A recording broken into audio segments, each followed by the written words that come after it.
Ay. Otra vez.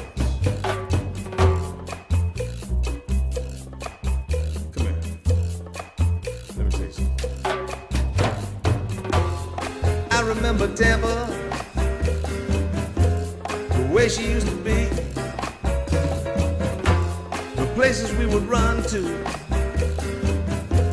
the faces we would see. Yes, I remember Tampa, those precious memories, a city rising on the move, a simple yet progressive groove. I remember Tampa, and she remembers me. Yeah. She remembers me.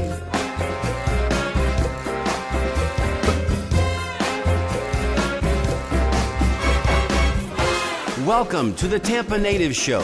Stay tuned now for the fastest 60 minutes in cable broadcast history. Live from the studios at TBCN, the home of the Tampa Native Show. Join your hosts, Mario Nunez, the 15-Minute Girl, and Steve Canella, as they celebrate growing up in Tampa. From Shock Armstrong to Shakey's Pizza, from Braddock Street to Buffalo Avenue. Get ready to call in and tell us your stories, because sharing your memories has never been this much fun. And now, Mario Nunez, the 15-Minute Girl, and Steve Canella. She remembers me. Hi, everybody. Welcome back to the Tampa Native Show. You know, if it's 7 o'clock and it's Thursday night, it's the Tampa Native Show. Now listen, I've got a quick announcement to make at the very outset of the show, and that is for those of us that are watching on Bright House Channel 950. Actually, you're listening to us currently because there's a little bit of an issue on Bright House 950. So for about 70% of our audience right now, you can hear me, you just can't see me. What I'm going to ask you to do is carefully get up from that easy chair, get over there to your remote control, and change it to channel 949. 949, we're simulcasting on 949 tonight specifically, and it's a live broadcast so you can watch us and you can hear us and you can enjoy all the goings on here at the Tampa Native Show. Once again from the top, my name is Mario Nunez, and I'm seated alongside my broadcast partners, the 15-Minute Girl to my left, Sally Nunez. Of course, Tampa Steve to her left, hard by his computer, and you can see in studio we have with us tonight two wonderful and esteemed guests, our dear friends Joe Howden and Don Barco. I'm going to toss it over to Joe so he can introduce Don and Don can introduce Joe. Bring it back to me, guys, at the end of that so I can do our public service announcements. Hi, Joe. Good evening. How are you? Welcome back. I am loving being here. Thank you. I want to introduce my friend, since I've already been here once before, known to many in the Tampa Bay community, Don Barco, who is a businessman and civic leader in Ybor City, has owned a business there for 30 years, near? 28 years. 28 years. I wasn't far off. He started when he was 10. Yes. Started when he was 10 Well years old. preserved. And is the owner of King Corona Cigars. If you've not been there, an amazing place to hang out, have a cigar, have a sandwich, have a drink, have a social interaction with good friends. It's one of the last vestiges of that kind of place where you can go hang out and be with people you love. And so he is here with us tonight. Welcome, Don, and tell us a couple of things about Joe that some of our viewers may not know. Well, I'd like to say first, that didn't hurt much, Joe, and thank you very much. Joe Howden, I've known Joe for probably a little over 20 years, about 25 years now, and I met Joe when he was carving pipes when I first met him back in the late 80s. And we struck up a friendship that has been a long and strong friendship. And over the years, my admiration has grown tremendously for Joe as I've watched him do so many things in Ybor City that has made Ybor City a much better place, not only for Ybor City, but has made Ybor City a better place for Tampa. Joe worked at King Corona, helped me actually when I first took the building over. We actually went in and did the demolition, and Joe was a strong part of that, helped design the decor. And I've watched Joe start a neighborhood association in Ybor City that helped the residents there, and watched him first be on the Barrio Latino Commission and then chair it for, I think, a couple of terms. And Joe has actually been a very strong leader in Ybor City, and I'm happy to call him my friend, and I admire him greatly, and I know that there's a lot of people out in Tampa that do the same, because Joe's like the Tampa Native Show is a big asset for Tampa. We're privileged to have you both in studio with us tonight, and we've come to thank you, my friend Don. We've come to know you both pretty well over the last few months, weeks and months, and we know that this is a friendship that is evolving, growing ever closer, and we're just privileged to be in kind of that inner circle. And when Joe says to come down to the King Coronas and have a café con leche, a fine cigar, and enjoy some stimulating conversation, he means that. It's the kind of place where arguably conversations take place high and low, and you can sit inside when it's warm outside. There's plenty of ventilation. For those of you that are worried about, well, what about the cigar smoke? There's plenty of ventilation. That's not an issue or a challenge. Or you can sit outside and watch the foot traffic on 7th Avenue, which in and of itself is something to behold. So thank you all for being there with us. We hope that you got the message at the outset of the show. It's channel 949 tonight to watch us live. Of course, Verizon is channel 30 and worldwide on the web at tvcn.org/live. Now, we've got a couple of quick announcements to make, and then we're going to get to the meat of the show tonight. Tonight's show, and for those of you that watch us each and every week, which number in the thousands, tens of thousands, we know, perhaps hundreds of thousands. We're counting on that. Yes. We hope.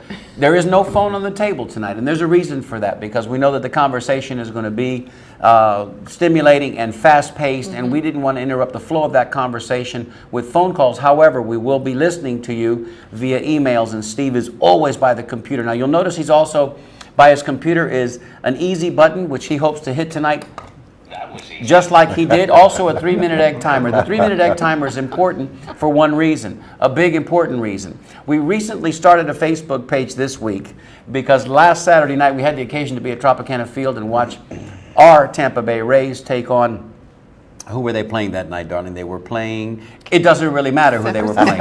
San Francisco the Giants, the world champion San Francisco Giants. Thank you, my love. You're welcome. Because I had one of those moments. Anyway, they were giving away to the first 10,000 fans this wonderful and highly appraised Joe Madden Gnome. Well, we got 2 because we were there early enough to do that. And Sally created a page this week. Well, Joe Gnome has been appearing everywhere throughout the Bay Area, and as he will continue to do so. So here's our request. Thank you. Here's our request. If you'll do us a favor, sometime tonight during the show, at currently Joe Gnome Tampa Native, and that's just how you'll look him up on Facebook. Joe Gnome Tampa Native has 67 friends. 68 friends, you're paying attention, and we appreciate that, Tampa Natives. Get to that page before the show is over. Steve's going to flip that 3-minute egg timer over every 3 minutes and check to see our count. We want to get to 100 before 100 fans, 100 likes, if you will, before the end of our show. So you've got a task to accomplish. Let's get on that right away. I need one of these at home, by the way. We also want to mention that this weekend there's a special event taking place. If you'll call for the graphic, Steve, I'll speak over the graphic real quick. Yeah, Eric, if you can, let's bring up 0A. There's a real special event this weekend. We were just informed of this today, and as we do here on the Tampa Native Show, if it's something important, we want to get the information out.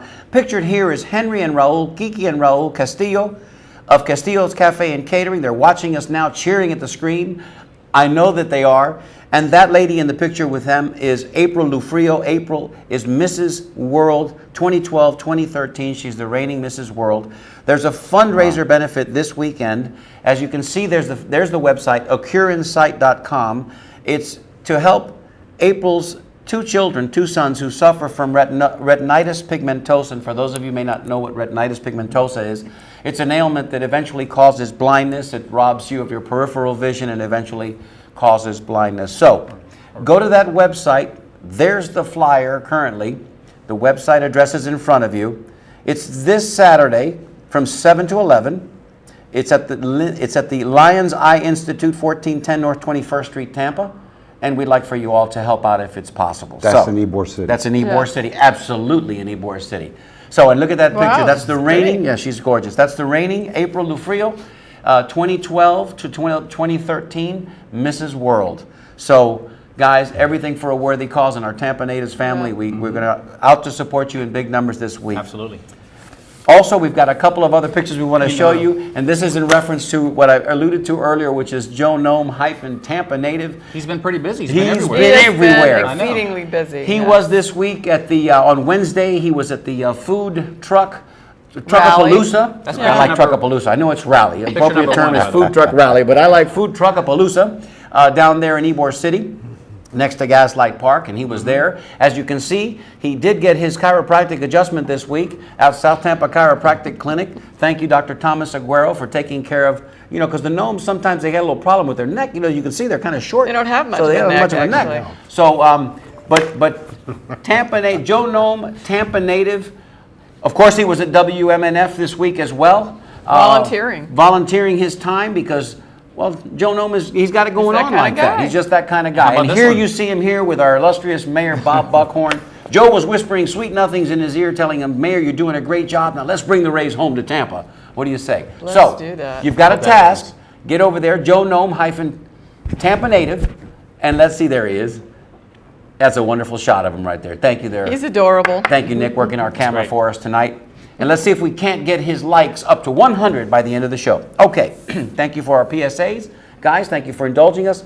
Don and Joe, what we want to talk about tonight, I think we want to bring everybody up to speed. Joe, when you were with us the last time, we talked about Ybor City and all of that magical history that Vicente Martinez Ybor brought to life in the late 1800s. And of course, we took the tour with you, and we've got a surprise for you a little bit later on. We're going to show some footage from that tour. It's a good surprise. It's very good. It's a very good surprise. This is your life, Joe Howden. So we want to talk, I guess, let's start with that period of time when Ybor City went through that decline, that heartbreaking, gut-wrenching decline. Say the period of the 60s and 70s when everybody was leaving. Those original settlers had begun to die off, and their descendants were moving to the suburbs. Either one of you can take the lead on the conversation, but let's talk a little bit about that, perhaps some of the causes that led to that. Well, let me, if I may, start with a little history. Sure. And then we could jump into it. As you know, Ybor City was a astounding economic engine from approximately 1890 up to what is considered by the federal government the period of significance, which is 1940. What happened in that time period is that right around 1930 we had the Great Depression. We had the advent of cigar rolling machines. Yes. We had Hollywood made this cigarette sexy. It competed with cigars. And so all of these things together, not to mention that the cigarette industry started a nasty rumor in order to try to defeat cigar smoking, because cigar smoking was cutting in on their market share. They spread a rumor without the internet or without radio advertising. The rumor was those Cuban cigar rollers down in Ybor City, and if you were in America as a man smoking cigars throughout 1910, 1920, 1930, you understood that your cigars were coming from Tampa. You knew that, or Havana, one of the two, really, and for the most part. And so consequently, the rumor was spread that down there in Tampa, those Cuban cigar rollers, when they roll a cigar, they lick it at the end. And of course, this is not the way a cigar is rolled, but America had just gone through the kind of awareness of bacteria. Louis Pasteur in the late 1800s had discovered through the microscope that there are bugs on everything. And so consequently, influenza, typhoid, and a whole series of diseases were plaguing the world. And now with all of this together, the cigar began to collapse and sort of go down. The market went down and the industry collapsed. Cigar manufacturers in Ybor City, who were paying the highest paid factory workers in the highest paid wages in the United States, moved out. Did the same thing that's happening today. They went offshore. And so a decline began to occur. Now, small towns throughout America were beginning to decline for a variety of reasons, including the Great Depression, but it was really hitting Ybor City very, very hard.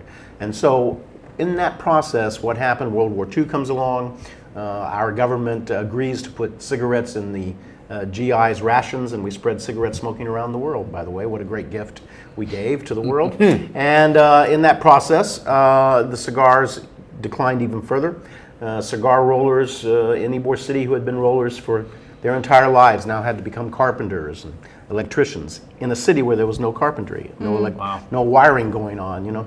And so consequently, I'm setting the stage for the fact that there was a massive decline, so that by the time Ybor City starts to hit the 50s, as an industry town, it begins to die. Now, what's interesting about this is that the primary spine of Ybor City, 7th Avenue, is doing actually rather well. It's thriving because it's a downtown area. It's got retail. It's got retail, and there is a huge neighborhood sprawling around Ybor City. Foot traffic. And not yet has come the federal interstate highway system. Right. That comes in the 60s, late 60s, mid to late 60s, and as it does, it cuts Ybor City off from the rest of what was once northern Ybor City with I-4. The community dies even further. And in the process of all of this, small towns were dying all over America, having a lot to do, frankly, with the federal interstate highway Interstate system. Cut the city in half, didn't it? It cut the city in half. Dwight Eisenhower saw the Autobahn during World War II, and he thought he wanted to bring it to America. And so consequently, if you were not on an off-ramp in America in the 1960s, you were dying. And so the federal government's they had not seen the consequences of this possible action, decide to do something to kind of reverse it, and they come up with a series of things called the urban renewal incentives. And in that, they come up with a series of programs to revitalize cities, and one of them is to go into small towns where there is blight and where there is failing structures, economic collapse, go in, rebuild is the idea, and in that process, invigorate that town. Well, the idea is that they're going to now, by building something new, they'll bring people in from this new place that's developing around America called suburbia, which is being fed by the GI Bill. Well, in fact, it really doesn't work that way. What happens is they go into towns and they tear them down, and then in 1963, John Kennedy goes to Dallas. He gets killed. Lyndon Johnson becomes president, and he has even a greater fervor for the Vietnam War. As we are experiencing today, the government is running out of money to fund the war, and so Mr. Johnson begins to pull money from all the various places he can find it, and one of them is urban renewal. He drains urban renewal, and it runs out of money. There is no money for rebuilding. Meanwhile, in Ybor City, we have a man who is heading up the urban renewal program, who is very, very aggressive. He has political aspirations. And so he decides that he's going to do a really good job of tearing down Ybor City. And so he goes from house to house, buying houses often for several hundred or several $1,000s, and the bulldozers run day and night. And before it's over, 780, some figures show a little more, maybe 810 structures are torn down in Ybor City. Historic structures, no doubt. All historic structures. Wow. Now, those residents, Tampa natives of Ybor City, will say, well, you know, back in those days, it was all run down, it was getting dirty. And there was economic collapse. There was blight in Ybor City, there's no doubt. But it's unfortunate that there was not the foresight to see that if all of those old structures and all of these commercials, some of these buildings that were torn down, by the way, were cigar factories, were medical structures, and various other structures. And so consequently, if we had the foresight to keep them, preserve them, Ybor City would be a much greater center for heritage tourism today. Absolutely. Yes. And heritage tourism is one of the largest industries in the world. Amazingly. We have a lot of it here. Amazingly, people go to Egypt. Really, why? Because of the pyramids. Right. They really go to Paris because of the Eiffel Tower. Of Right. course. This is why they go, Yeah. and They go to London to see the castles and to see the tower. We had a greater opportunity for that to be Ybor City, but we still have that because there's still a lot of history left. At any rate, so Ybor City goes into a downturn, and through the 60s and 70s, it gets tough. But on the other hand, it should be noted that there was always business people in Ybor City, and there was always a sense of thriving. I think that unfortunately, Ybor City is characterized too often in these broad strokes, and one is that somehow it died in the 1960s and 70s. Yeah. And if you ask people like Carmine Ivorone and Jill Wax and other people that showed up early, including Don, it's been thriving for a long time. And in fact, Ybor City had a kind of renaissance in the 50s. This is when, and Don can speak to this, but I didn't witness this, but he was on 7th Avenue as a boy during that period of time. The Crest building and all these other stores were down there. One of my favorite memories was driving down one Sunday down 7th Avenue. I must have been 10 or 11 years old, and it was about 10 o'clock in the morning, and we're pulling up to a light on 7th, and I see this man, very distinguished looking man, walking down the street in a suit and a hat, which I didn't see. You know, the hats I saw a lot in the movies, and it was Florida, so we didn't see guys in hats, dress hats, that often. And there was this man, and I'm looking at him, and I'm going, I know he's someone important. He can't be the vice president. And the man sees me, and we stopped at the light, and he walks over to the car, and he sees me, and he shakes my hand, and when he gets up to the car, I realize it's Mayor Nick Nucio. There you go. Yeah. And that's one of the memories that I have of that time. And I was fortunate. I'm an outsider from Tampa. Originally, I'm from Ruskin. I moved to Tampa in 1958, so I've only been here about 55 years. Right. So I was fortunate enough. We won't hold that against you. That's okay. That's okay. I was fortunate enough to catch the tail end of what I call the tail end of the heyday of Ybor City. And it was such a vibrant place to be on, especially on Saturdays. Sure, the Ritz Theater. We go to the Ritz 7th Avenue. Theater. We spend all day in the Ritz watching all the movies, Boys and the Club, cartoons, and Tropicana.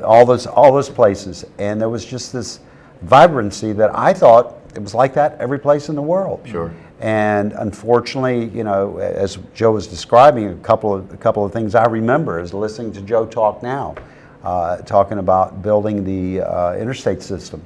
I went to George Washington Junior High, and that sat right in the curve. And I watched all 3 years that I went to school there. I watched them build that. I experienced the sadness of JFK's assassination, walking out of civics class, and Joe talked about the destruction of the buildings. My father was contracted, a subcontractor, and I helped him. I was Do some of the demolition? demolishing some of the homes, not in Ybor City, just on the outer periphery. Sure. Over, I guess it would be South Tampa Heights, in that area Okay. where the interstate goes Sure. through. And I didn't realize at the time, being a 12-year-old kid. I didn't realize what was going on. All I knew that my father Had an that employment was- opportunity. but it didn't feel good. Yeah. It didn't feel good because we were actually, some of these people, I don't know how long they had been in those homes. They left some things in their homes, you know, newspapers, and it was heartbreaking. Sure, you sure, know. I can imagine there And was. so as an adult now, looking back, it takes on a different light to me. But those were some absolutely special times. Spectacular times Great in the memories. 50s and the 60s. Yeah. And for those of us that grew up here in Tampa, can remember all too well whenever we would go through what is now referred to, Steve, as the Mixmaster, would you say? That whole that 275, or what do we call it? The malfunction junction. Malfunction junction. Thank you. Right. Mixmaster, I guess, is what we used to The refer to it. interchange, The interchange. The interchange malfunction junction. Those of us that remember all those years going through, George Washington was always right there. Just, you know, it almost felt like if you went too fast around the curve, you'd fly off the interstate and land somewhere in a classroom because some of the windows butt up right next to the interstate. And that was a beautiful building. No, of course it That was. was an absolutely Of course it was. gorgeous building. It reminds me of Robert E. Lee is another school that's similar in its architecture. Well, I think Robert E. the Elementary. one, what's the one over off of Franklin? Swan? No, off of Swan. It's Is the it Wilson? Wilson. Wilson Junior It's the High? same floor plan. It was There you go. it was the There you exact go. same There you floor go. plan. Yeah. Well, sure, because a lot of those schools were built at the same time, so Yes. you know it was easier for the contractors to just go ahead. Plant City Yeah. High School currently and Jefferson High School, the new incarnation of Jefferson High School, are exactly identical twin sister buildings. One's in Plant City and one's on Cypress, And so, Cypress Street. and so, if I may, Yes. this is one of the reasons, as a historic preservationist, that I can sometimes sound rabid about my position. It is this, that it's too bad that there wasn't someone there then saying, this is so important that we need to make different decisions. And so today, whenever the community comes together, and it's almost always a community effort to fight for a building, as we did recently with the old Ferlita macaroni factory, it was saved. Yes. But That this felt good. And now it's a history, and that felt museum, good excuse that the community came together and made that happen.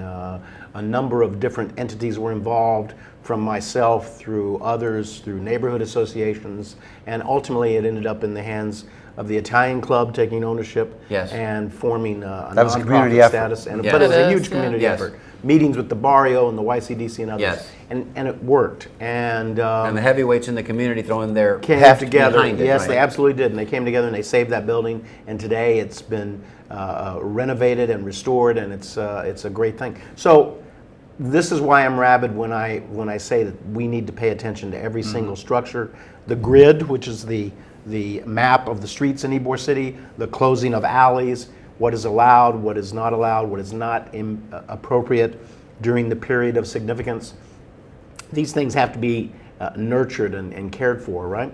But Ybor City, historically, to help bring us back around, had this sort of renaissance in the 50s, and then there was in the 60s and 70s, there was, because of what was happening in Ybor City, because this is when the demolition was occurring, and this is when the interstate was being built.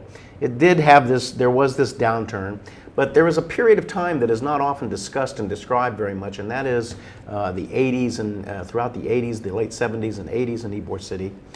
And that is, turn that over, that egg timer. Don't forget. And that is that when I came to Ybor City, which is around the time that Don was looking at Ybor City too, as a business person, is there was a huge revival by artists in Ybor City. And this is time, I've often thought that maybe someone, and I may have to do this, someone needs to write about this period of time, because there was a whole series of bohemian artists.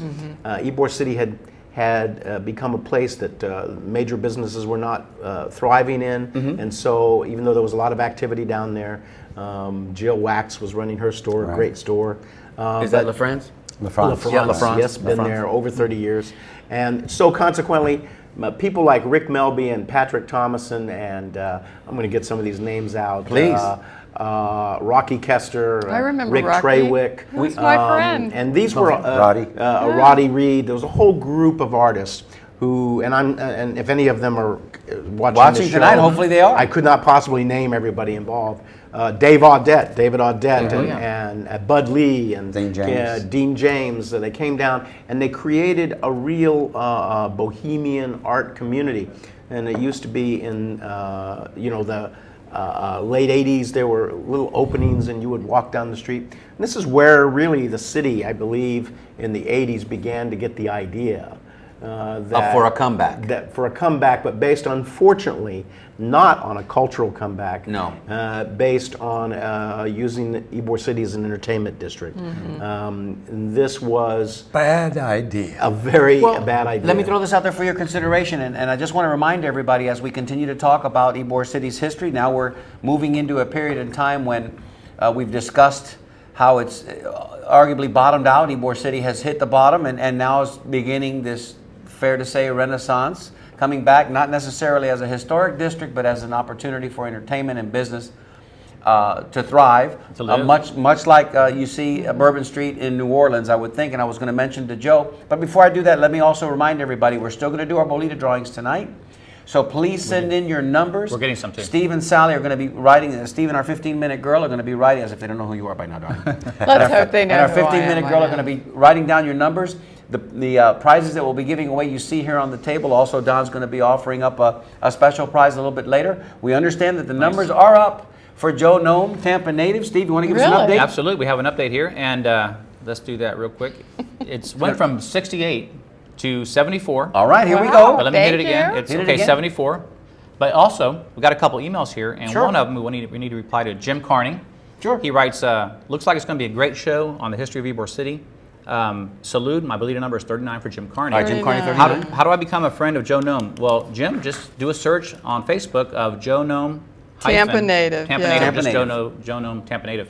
You'll find it there. You'll find it there, and then click the like button. Oh, Castillo's. Just got an email from Kiki and Rao. He writes, to all the staff of the Tampa Native Show, Castillo's Cafe, George and April Lufrio, thank you for your support and exposure to this event. Thank you, thank you, thank you. Kiki from Castillo's Cafe and Catering. You're welcome, guys. Bravo. Our pleasure. Pleasure. Our pleasure. Oh, of course, Bravo, Joe Beanie and bravo. Keitha. Bottom of the hour Yeah. now, and I just wanted to mention that we will be doing our Bolita drawing. So please, by all means, get those numbers in, okay? As you're listening to us, you can fire up the laptop next to you there. You can real quick make a side trip to the office real quick to get on your desktop and send in your number so we can accommodate you here at the end of the show like we always do. Let me offer this, Joe. When we'll talk about your piña, and I want to be very careful the way I phrase that. Careful there. We'll talk about your piña in just a few minutes, because Joe has brought in this pineapple from Smells so good. Homegrown in Ybor City. and I've got to tell you, I'm sitting a good It's actually beautiful. 4 feet from that pineapple. It is pretty. There's a great shot of it there. I'm sitting about 4 feet from that pineapple, and since he brought it to the studio tonight, it's been nothing but wafting in the air. It's like upside down pineapple It cake. is absolutely it is an old. Aromatic. I wish that this was smell-o-vision, because this is an old. It is for us. It's an olfactory. I can smell it from here. Yeah, it's an amazing. Joe, you'll tell us a little bit about that in a minute. But let me Yes. just bring the conversation back to Ybor City and its renaissance. Safe to say that areas that go through that kind of blight, go through that kind of depression, that's kind of the life cycle of an industrial city, and it has happened throughout history, and it has happened. I'm thinking the Moulin Rouge in Paris and some cities in Europe, certainly in London, where a former heretofore industrial town dies. When the people move out or die and move off, abandoned buildings are left behind, and then sometimes either the homeless or the derelict move in, and sometimes the bohemians move in because they find that it's cheap real estate, and they bring their art with them. So I guess the point I'm trying to make is we have a debt of gratitude to those artists who think enough of their art and this wonderful. They see things as they can be. They have that altruistic, hopeful way about them, and they held Ybor City together long enough for those of us that are indigenous that may now be coming to the realization, damn, man, we need to save that stuff. Well, they brought life. You know, we need to save that stuff. So Absolutely. thank you to the artists that moved in there when it was nothing but cucarachas and pulgas and comehengs and scorpions and tarantulas. Well, let me address that a Okay. little bit, because I'm an artist, and that's what brought me to Ybor City during that period of time. This is exactly what happens. Pigeons, squatters, and artists love those kinds of vacated areas, and there's a reason for that, and it's because artists are space junkies. They want space. Can I get some space? I Need space. They need studio space, Right. and they usually don't have the principal and the capital means Yeah. to do it. Sure. And so consequently, guess They gotta what? go where it's space available And there was for cheap. I remember on 7th Avenue, you could rent a storefront for $150 a month. Oh, wow. Oh yeah. And so consequently, and an entire storefront. an entire Let's storefront. be clear. Maybe a storefront with a leaky roof. Yeah. Sure. But it was, yeah. Yes. And so consequently, this is what encourages artists to come in. They came in, they began to create this life, and you know, there was a group of people down there in Ybor City during that period of time in the 80s who were living there. They were artists playing basketball behind buildings, and you know, there was a whole group of people living there and creating a life. And in the meanwhile, they were creating art openings. And I remember very distinctly, right around that in the late 80s, they started to have jazz festivals in Centennial Park. Sure. And the Sophistos from South Tampa were beginning to come down to Ybor and walk around, go to Rocky Kester's. With their berets and their cigarette holders. Yeah, go to Don't forget Ybor Square. and Ybor Square was There you go. thriving. That's right, the And 80s. Dave Spaghetti Audette Warehouse. and Bud Lee and others had created the Artists and Writers Group, Artists and Writers Ball, Guavaween, and there was a series of things that were beginning to happen in Ybor City that got the attention, I believe, of city leaders and sort of power stakeholders of Ybor City, property owners.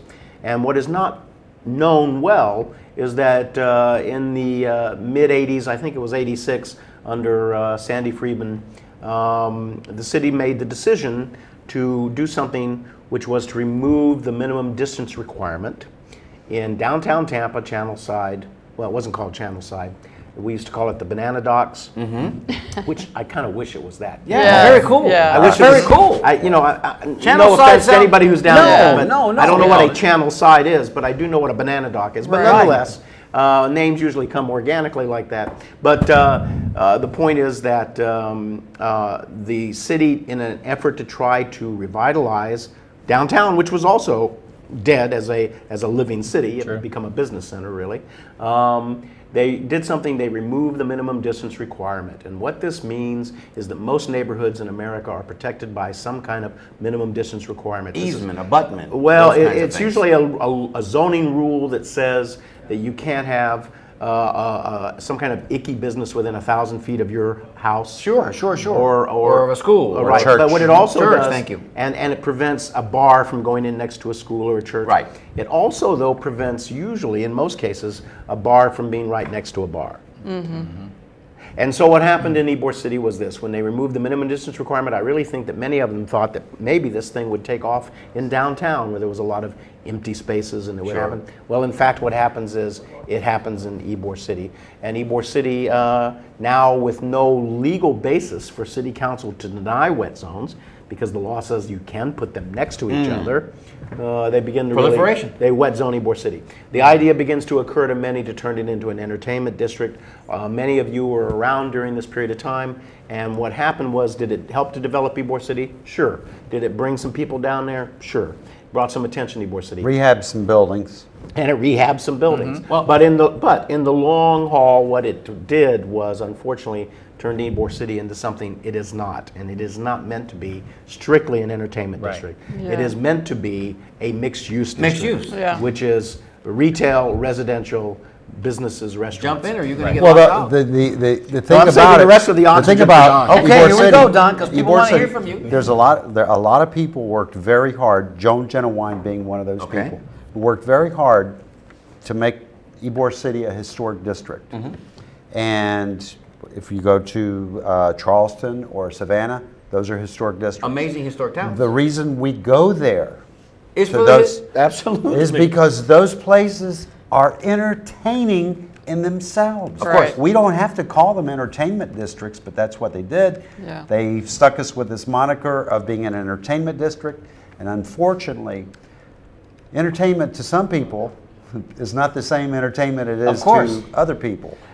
Entertainment could be something as simple as going to a town like a Charleston or like a New Orleans, like a Savannah, and getting in a horse-drawn carriage Exactly. and being given a tour of that city. That's entertainment. Right. It's also a historic perspective of that particular area. And but- people spend money. And people spend money, of course they do. We do have arguably a shorter season here, or not any shorter than say a Savannah or a Charleston, because Yeah. the weather patterns are Right. very similar, and we thrive in those winter months. That's why It's about 8 months, really, from my experience at being in business. About 8 our months. strong season is about good 8 months. Let's talk a little bit about Don Barco and King Coronas, because it's almost 20 minutes before the end of the show, and we haven't touched on that a little bit. But let's talk a little bit, Don, how you came to move back into Ybor City, Okay. and how you became the proprietor of what is now arguably one of the coolest places, and I can say Thank that. you. That's awfully nice. One of you the to say, coolest buddy. places in Ybor City. No, I mean, I say that not because you're my friend, but because It is. it is one of the coolest It really places is. And not to only- hang out. Not only cafe con leche and a good cigar, but also a good history lesson too. Yes.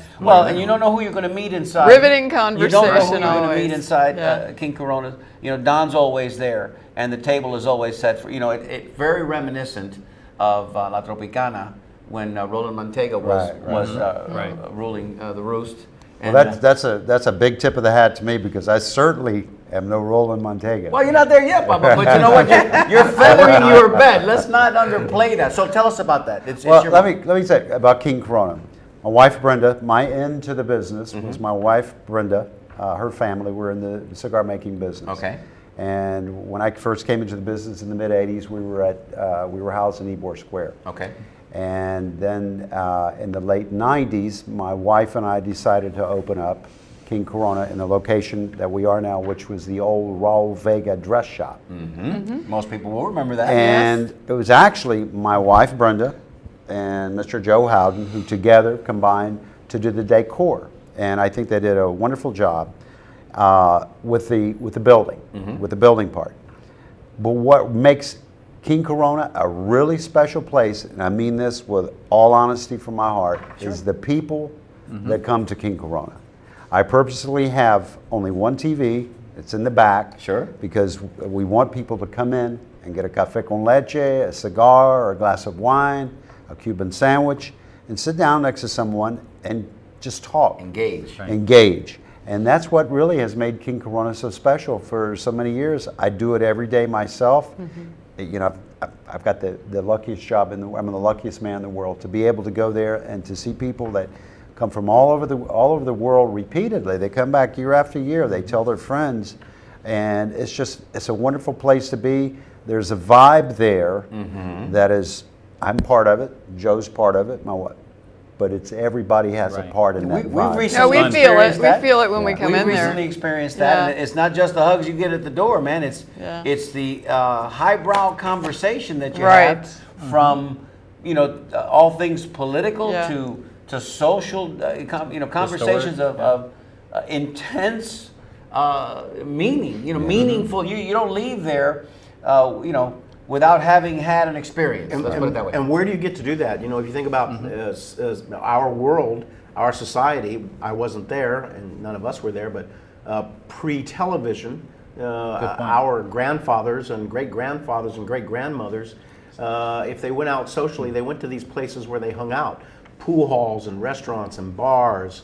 And The social clubs. corner Social bars. clubs, right. And in Tampa, Sure. in Tampa particularly, the history is the social clubs. And where do you do that? Do you do that at Starbucks, I guess? I don't know. Where do you go? Where would you go if you weren't going to take your laptop? Well, the and do some phenomenon more- these days, there aren't Joe, many places. The Yeah. phenomenon these days is a place like a Starbucks, but what's the caveat? The caveat is they're all Wi-Fi. Yeah, So nobody's you're taking- talking yeah, there. You're taking your laptop in there, and you're, Yeah, and nobody's you're working on talking. your laptop, and nobody's sitting there going, "Hey, man, what's going on with you?" And there are people that come into King Corona with their laptop too. Yes. But the difference is that one of the unifying forces is probably has something to do with cigar smoking, maybe, because I think it does. I think when people, they light up a cigar, they sort of relax, and it gives them a moment to It's kind of an consider. icebreaker. It's an icebreaker. Sure it is. Yeah. Yeah. But- and you'll often see in King Corona a guy in a suit who's a businessman sitting 2 chairs away, a table away from a guy who's pierced and tatted everywhere. Mohawk. Yep. And they're both, and suddenly somehow a conversation, you see it from a distance, you think, what are they talking about? Well, they're Probably having, cigars. who knows though? Yeah. Maybe not. No, of course, Maybe of course. something else. Good old. But I know. Go ahead, John. What I find interesting that happens here, and it happens repeatedly. People will come in from outside, from up north or wherever, and sometimes it's people are retiring. Some people are coming for work or to go to school, and they'll come in. And what I find is the really interesting thing that I get from people is they spill their stories. They all spill their stories, and I've met some absolutely incredible Tampa people natives do. from spilling their stories. And it's just, to me, it's the natural order of things. We, It feels good. from Yes. from my previous life as an airline stewardess. I say that because when I say that, I'm expected to curtsy, but I never did.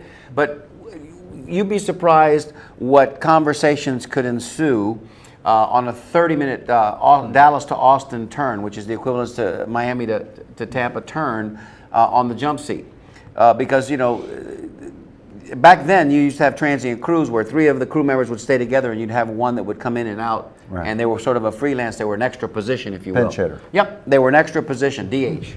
So they'd come in, and those conversations that would ensue in a very short flight would be amazing because there was a certain feeling of anonymity. So I would come in and, not me personally, but I'm saying people would come in and they feel confident that they could open up and tell their stories. Right. That's kind of the vibe that is at King Corona. We're hoping to recreate that, albeit on a different scale, because you've got thousands of people that are watching on television. So let's face it, this isn't as intimate a setting, but we're trying to be the keepers of those stories. Now, to that end, let me just say, and I wrote down here flooring. I'm going to say this real quick, and then I'm going to another comment. The flooring inside of King Corona. Terrazzo flooring. Oh. The terrazzo flooring that's inside of King Corona. Everybody who's grown up in Tampa knows We can relate to that. knows terrazzo flooring. Number 1, hard. Cold. Number 2, cold. Number 3, cold and hard. And if you put up a Christmas tree and had the misfortune of dropping one of your Christmas bulbs on that floor, forget about Crack. it. Forget about it. We'll put your chancletas on because you can't walk on that floor for a while because you're going to get glass embedded in your feet. But the flooring inside of the King Coronas, first thing I noticed when I walked in there was, immediately I had a flashback because I think it's exactly the same flooring that used to be inside of Treyes Clinica in that one big room before you take the steps to go upstairs to the second level. Now, I haven't been in there in a while because it's kind of a place where I wouldn't go in there if I had to go in there now, unless it was an emergency and I used the bathroom and there was no other bathroom around. Different kind of emergency. But What are you saying? That was a Mario? long sentence. I don't even think there was a comment Tap there. dancing. He's dancing. But there was a big star in the middle of the floor of the Treyes Clinica in that flooring. And inside of your inside of your store, the King Corona, you can see where there's a circle. Yeah. There was a circle at one time On each side. On each side. On each I'm side. wondering because now there's the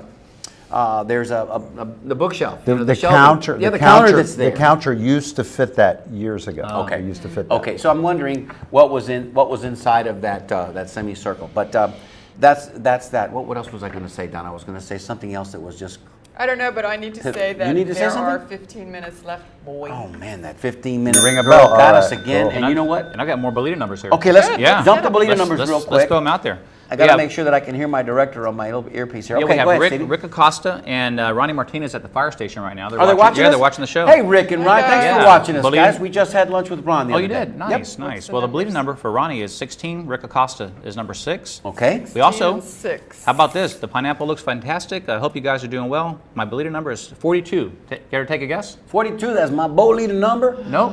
That's not Emilio? Tom from New York. Oh, Tom Wow. from New York, man. Wow. Great to Terrific. see, great to hear from you, Tom. Absolutely. And also, Go ahead. an update on Joe Nome. We are up to, looks like, Come on. one more time. Give it to drum, me. drum roll. 76. 76. Now listen, Yep. we've got a few minutes left. There he is. Trombones in the And if he could parade. talk right now, he's saying, please go to my Facebook page. Please go to my Facebook page. Like me. That's what he would say in that little squeaky voice, I'm sure.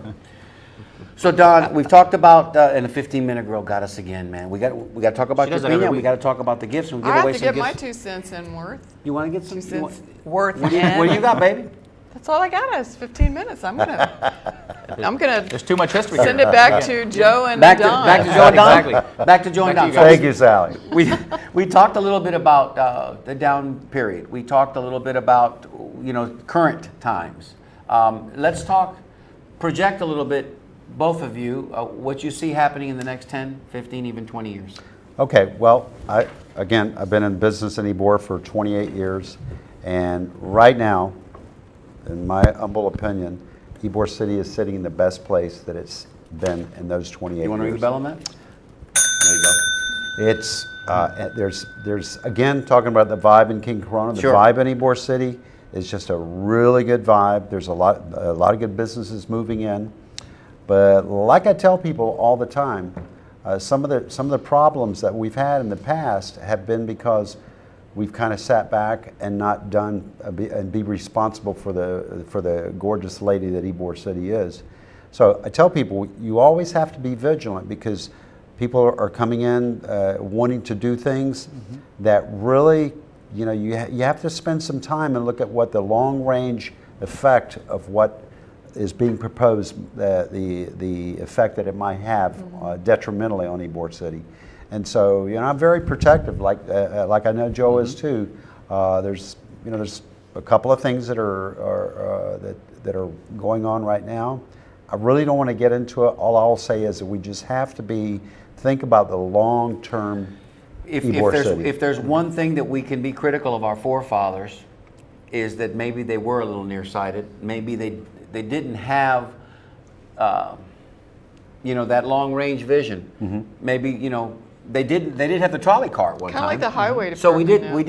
did have some kind of transportation system that Yeah. took people from Ybor City all the way to Port Tampa and north to Sulphur Springs, but I guess they didn't even appreciate what they had at the time. It's like everything else. You got to get a little distance on you. It's like age, man. Well- I mean, we don't appreciate what we had as kids. I think the reason. I think it's supposed to all of a work sudden like I got that, real though. country. Did you hear that? What happened? I What happened heard there? What that. happened all of a sudden? Sitting too All of a close sudden to- I'm gonna sell T-shirts, Sitting man. too close. T-shirts ain't pretty.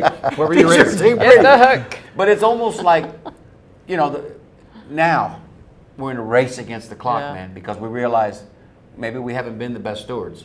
Maybe we haven't been looking after her the way we should. And we only there's a finite amount of property in Ybor, in the historic district. Right. Ybor City is just a finite So amount. we can't cede ground, is what you're saying. We got to protect what we got, and we can't be too hasty with what we want to throw up there today because it might be 15 or 20 years before we can change whatever is Joe's happening. chomping at the And bit. I can well, hear it. preservation, unfortunately, historic preservation is kind of requires a kind of subtle education, and people don't come to it easily. Americans in general, we've been taught that if it's old, get rid of it. Tear it down, create a space for some new building. We need some new buildings. We need jobs for people to build things. What is that all about, though, Well, that's Joe? fine. Just go build somewhere else. Yeah. But the point is, There can be building done in Ybor City. I'm pro-development. It can be building that fits with the character of Ybor City. But I concur with Don is saying, and real quick, back to our history lesson for the night, is that what did happen is that the community did wake up under Mayor Iorio's administration. They did realize that a mistake had been made, that Ybor City does need to have mixed-use development, retail, residential, restaurants, and everything. Careful with the parking. And parking too, and all of these things. And it was under her administration that the decision was made to pull off the word entertainment district. Nobody who understands Ybor City uses that now. It is not officially used by the city any further. Good. It is now referred to by the city of Tampa as our historic district. Oh, that's lovely. Nice. Yes. Nice. Very, very And, good. that is and good. what that tells me is in the process is that a subtle education has been occurring on the entire community, on the part of the entire community, and maybe that's the way it works. Maybe that's how it happens. Maybe what happens is people do start waking up. And I don't so much blame those people from the 50s and 60s because there was lots of reasons why they wanted to get out of Ybor City, and I understand that. And I understand when I interact with somebody who their grandfather was a cigar roller in Ybor City, and I think that they should just be gaga for Ybor City, and they say to me, nah, I like my home and wherever it is. So I get that, but it is the wellspring of Tampa. It is the historic ground zero of Tampa. It is the place that put Tampa on the map. It has the most astounding architectural structures, some of the most astounding in the state of Florida. It has a rich, complex history. And the point is, if we are smart, we should be proud of it. Yes. And people like Don and myself who've been down there working with it, it's changed a lot. But let me say that right now there is a lot of artists now back again in Ybor City. There is a community of artists in Ybor City. There is culture. There are design firms. There are architects. There's all kinds of things happening that are interesting. In my neighborhood association is populated with young professionals who have bought houses in the neighborhood and they're buying condos. That's wonderful. And, yeah, We formed Yeah. a merchants association, and we're trying to bring a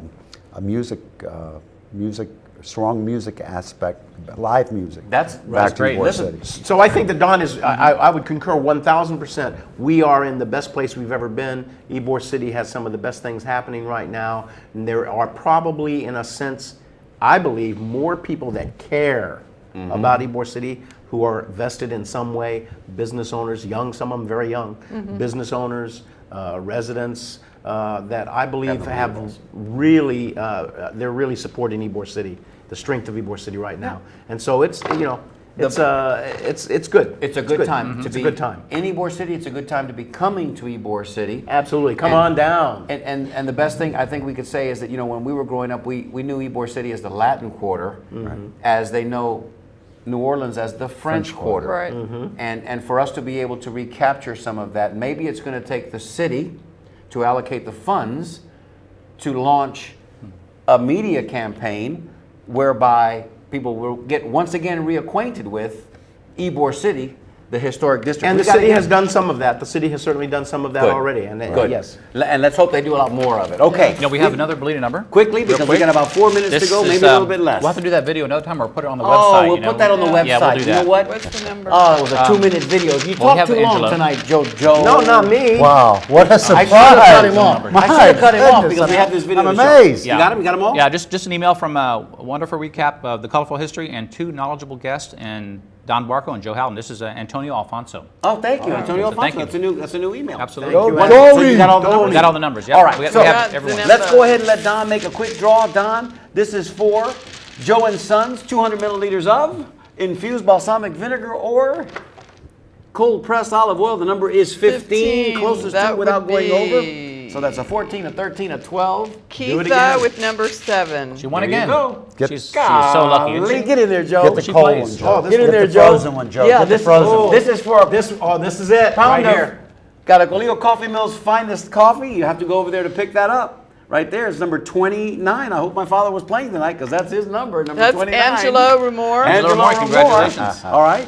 This is for 4 tickets to the Tampa Yankees game. We're almost out of time. Oh my goodness, hurry, hurry, hurry. Hurry. 4 tickets, number 41. 47, the Great 47. Boulevard. Best front quarter I ever seen you play.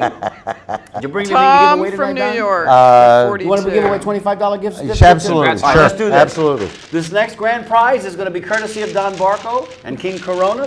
The $25 gift certificate. Nice. You go in there, you can spend that any way you like. You can get a cigar, you can get something to eat, you can get both. Or both. Yeah. And Something this to is drink for- too? Yeah, something to drink as well. Low The number, number is 18.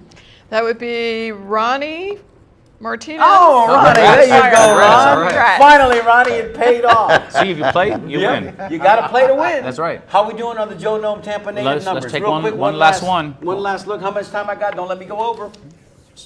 How many? Minute and a half. We're at Minute and a half, 'cause 76. I can't hear. 76.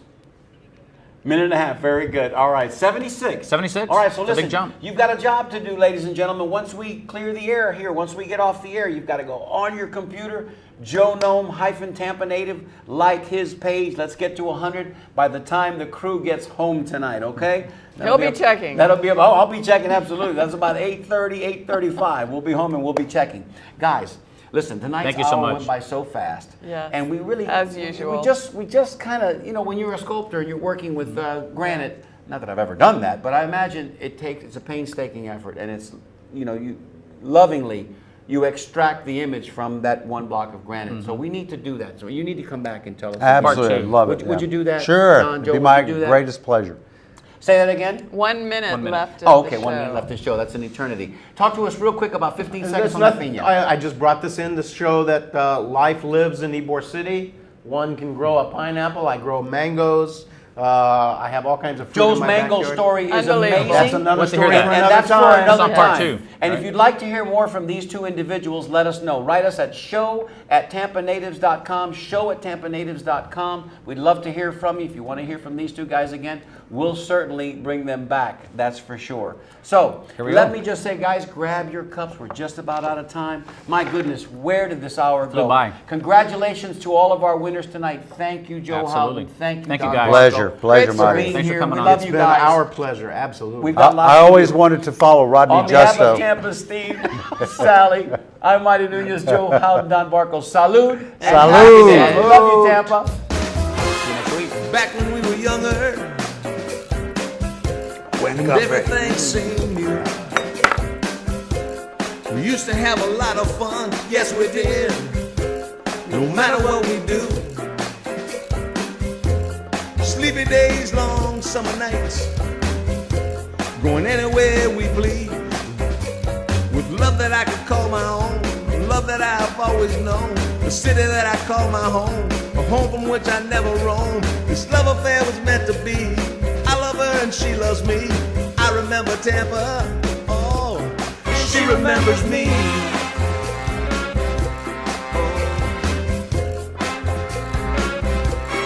She remembers me.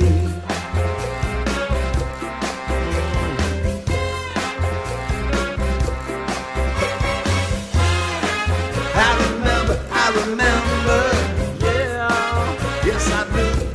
Oh,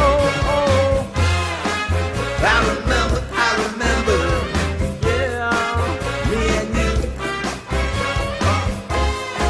I'm a Tampa native, Tampa native, can't you see? I will share my story with you to preserve its history. All right now, don't forget, Thursdays, 7 p.m. on TBCN, home of the Tampa Native Show.